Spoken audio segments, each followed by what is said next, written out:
தந்தாங்களே. அவங்க அண்ணன் எங்களுக்கு சாமிக்கு படிச்ச நேந்திரா சிப்ஸ் எல்லாம் தந்தாங்களே. ஆமா எங்களுக்கு தந்தாங்க. எனக்கும் தந்தாங்களே. அப்ப எனக்குடா சபரி? கதை நீ அரிசுக்கு மட்டும்தான் இருக்கு. எங்க அண்ணா அடுத்த தாட்டி போகும்போது எடுத்துருவாடா. சரி நான் வீட்டுக்கு போயிட்டு வரேன்.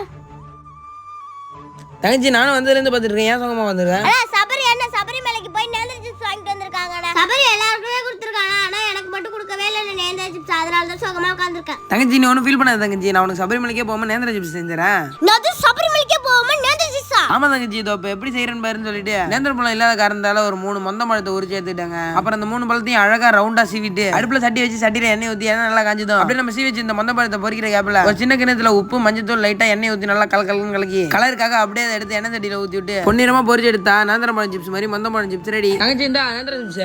ஐ குட்னா. அண்ணா டேஸ்ட் வெறித்தலமா இருக்கு நேந்திர சிப்ஸ். அக்கா எனக்கு தலை சீவி விடுங்களா? காட்டு. ஐயோ உன் தலை ஃபுல்லா என்ன பொடுகா இருக்கு. ஆமாக்கா நிறைய இருக்கு. என்ன பண்றதுனே தெரியல. அப்பனா நீ வேற இடத்துக்கு பின்னிக்க போச்சு. அருவருப்பா இருக்கு. சுரா சுரா என்ன ஒருத்தன் தான். சே ஏன் கருத்து நீ அழுதுட்டு வரா? ஆனா இந்த லட்சிதா கிட்ட தலை பின்ன போனானே உன் தலை ஃபுல்லா பொடுகா இருக்கு எனக்கு அருவருப்பா இருக்கு அப்படின்னு சொல்லி தலையே பின்னி விட மாட்டேங்கிறாங்கன்னு. தங்கச்சி அதுக்கு தான் முடிய கரெக்டா என்ன தடவை மெயின்டைன் பண்ணும். சரி நீ ஒன்றும் கவலைப்படாத. அண்ணன் உனக்கு அந்த பொடுவெல்லாம் விரட்டுற மாதிரி வெறித்தனமா ஒரு மருந்து செஞ்சிடறேன். அப்பனா நான் இங்கேயே உட்கார்ந்து இருக்கிறேன். நீ போய் செஞ்சு எடுத்துட்டு வா. ஒரு முழு முட்டை எடுத்து அதுக்கு மேல சின்னதா உடைச்சு ஓட மட்டும் எடுத்துட்டு அப்படியே மஞ்சள் கருவு இல்லாம வெள்ளை கருவை மட்டும் ஒரு பவுல்ல ஊத்திட்டு அதுக்கு மேல லைட்டா தயிரை ஊத்தி கலக்கி விட்டு அவ்வளவுதான் பொடுவுக்கான மருந்து ரெடி. தங்கச்சி இதை மட்டும் மண்டையில தேய்ச்சின்னு வச்சுக்கேன். மண்டையில இருக்கிற பொடுவுலாம் பறந்து போயிடும். தங்கச்சி இப்போ இதை மண்டை ஃபுல்லாக தெரியாச்சு. இந்த முட்டை காஞ்சதுக்கு அப்புறம் நீ ஒரு குளியல போட்டுன்னு வச்சுக்கேன். உன் மண்டையில ஒரு பொடு கூட இருக்காது. அப்படியாண்ணா? அப்படியே காஞ்ச உடனே குடிச்சிடுறேன். ஏய் எல்லாம் எங்க போறீங்க? நானும் வரவா?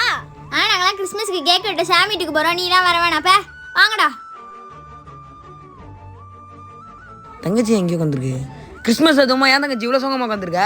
ஆனா எல்லாரும் கிறிஸ்மஸ்க்கு கேக் வெட்ட சாமி வீட்டுக்கு போறாங்களா? நானும் வரவான்னு கேட்டேனா நீலாம் வரக்கூடாதுன்னு சொல்லிட்டு போயிட்டாங்கண்ணா. அதனாலதான் சோகமா உட்காந்துருக்கேன்.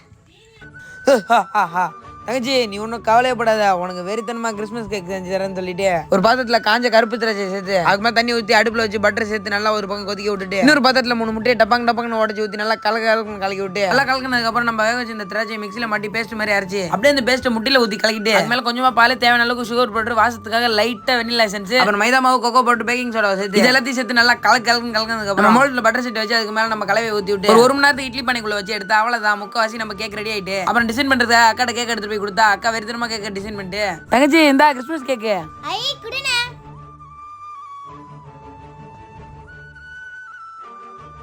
அண்ணா ஹாப்பி கிறிஸ்மஸ்ண்ணா. ஹாப்பி கிறிஸ்துமஸ் தங்கச்சி. இந்தா